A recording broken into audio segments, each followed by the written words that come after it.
दोस्तों नमस्कार। अपने पैर पर कुल्हाड़ी कैसे मारी जाती है, यह हमारी आज की पोस्ट में अमेरिका की हरकतों को देखकर समझ में आएगा और आपको रूस यह भी समझाएगा कि कैसे एक दोस्त की जरा सी मदद से आप उसके दिल को जीत सकते हैं। और सबसे खास बात ये कि ये दोनों बातें ही भारत से जुड़ी हुई हैं। वो कैसे, तो इस पर करते हैं विस्तार से बात। दरअसल आप जानते हैं कि 2020 में भारत अमेरिका के संबंध ऑल टाइम हाई पर चले गए थे। दोनों देशों के संबंध इतने मजबूत हो गए थे कि रूस उस समय चिढ़कर पाकिस्तान से नजदीकियां बढ़ाने लगा था। यहाँ तक कि 20 साल बाद किसी रूसी विदेश मंत्री ने पाकिस्तान की यात्रा की थी। उन्होंने तो यहाँ तक कह दिया था कि हम पाकिस्तान के साथ मिलिट्री इंगेजमेंट बढ़ाएंगे और रूस पूरी तरह से तैयार है। पाकिस्तान को एडवांस मिलिट्री हथियार बेचने को तैयार था। उस समय ऐसा लग रहा था कि दो नए गठबंधन तैयार हो रहे हैं। चीन के खिलाफ भारत अमेरिका है, वहीं दूसरी तरफ अमेरिका के खिलाफ चीन रूस के साथ पाकिस्तान खड़ा है। लेकिन आज पूरी की पूरी डिप्लोमेसी बदल चुकी है। आज इस और अमेरिका के बयान एकदम पलट चुके हैं। उल्टा अमेरिका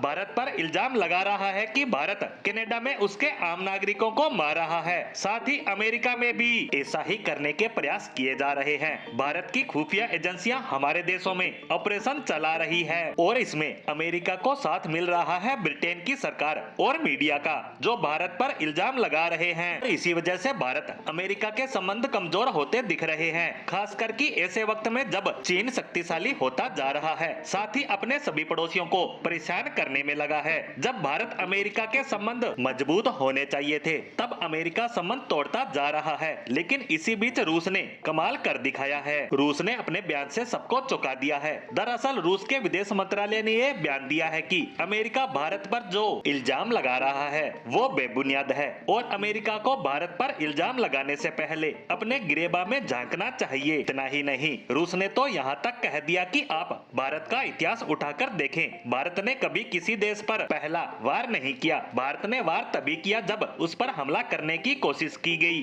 और यकीन मानिए इसने भारत को रूस के और ज्यादा क्लोज कर दिया है और अमेरिका से दूरियों को और ज्यादा बढ़ा दिया। क्योंकि ये बात 100% सही भी है, क्योंकि अगर भारत कनाडा या अमेरिका के अंदर किसी व्यक्ति को मार रहा है तो इसका मतलब एकदम साफ है कि उसने भारत के साथ कुछ गलत किया है। और कनाडा जो अमेरिका का सबसे मजबूत साझेदार है, वह उस व्यक्ति को बचाने में क्यों लगा है? वह उसे भारत को क्यों नहीं सौंप देता? अगर वह ऐसा करता है तो भारत उनके देश में घुसने का प्रयास क्यों करेगा? इसीलिए भारत पर इल्जाम लगाने से पहले अमेरिका और कनाडा को अपने गिरेबा में झांकना चाहिए। अमेरिका तो खुद दूसरे देशों में ऐसी कार्रवाइयों को अंजाम देता रहा है, वहीं रूस का बयान आने के बाद अमेरिका गिरता दिख रहा है। उसे पता है कि चीन के खिलाफ उसका सबसे बड़ा सहयोगी, जिसके बिना चीन को टक्कर दे पाना नामुमकिन है, जिसे वह अपने से दूर और रूस के नजदीक करता जा रहा है। इसी के साथ अमेरिका के बयानों से जुड़ी हमारी आज की पोस्ट को